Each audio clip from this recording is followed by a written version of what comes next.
Cinderella.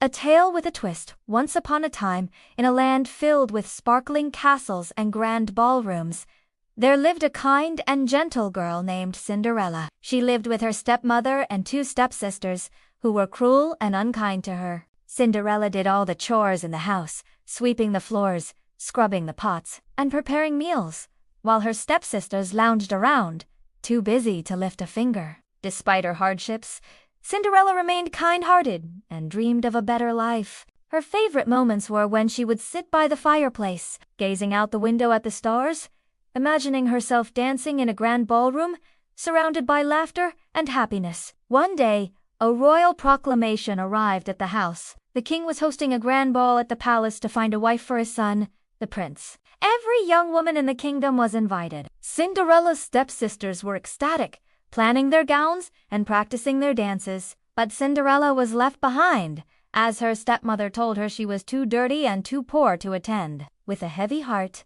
Cinderella went to the garden to cry, feeling hopeless. But just as she was about to give up, a soft, glowing light appeared in front of her. It was her fairy godmother. "Don't worry, dear Cinderella," the fairy godmother said with a smile. "I'm here to help.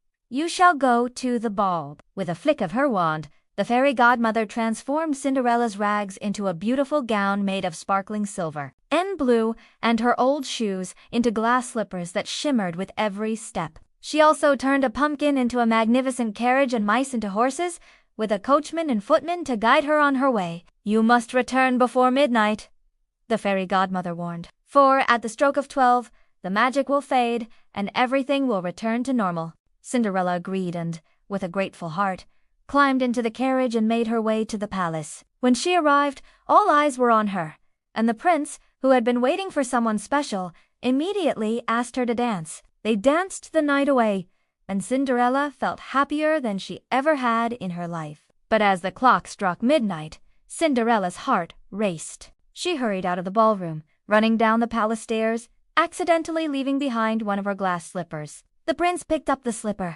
determined to find the mysterious girl who had captured his heart. The next day, the prince went to every house in the kingdom, searching for the girl who fit the slipper. When he arrived at Cinderella's house, her stepsisters tried on the slipper, but it didn't fit. Then Cinderella tried on the slipper, and it fit perfectly. The prince instantly recognized her, and they were soon married in a grand ceremony. And they all lived happily ever after?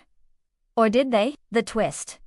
Just as the story seemed to come to a close, a curious thing happened. The prince, now happily married to Cinderella, found himself missing something. He adored Cinderella, but she had always dreamed of adventure. One evening, after a lovely dinner, Cinderella confessed to the prince that she had always wanted to travel the world, to see the seas, climb the highest mountains, and visit distant lands. She had spent so many years working hard, and now that she was free, she wanted to explore beyond the palace. The prince, who was no stranger to adventure himself, smiled.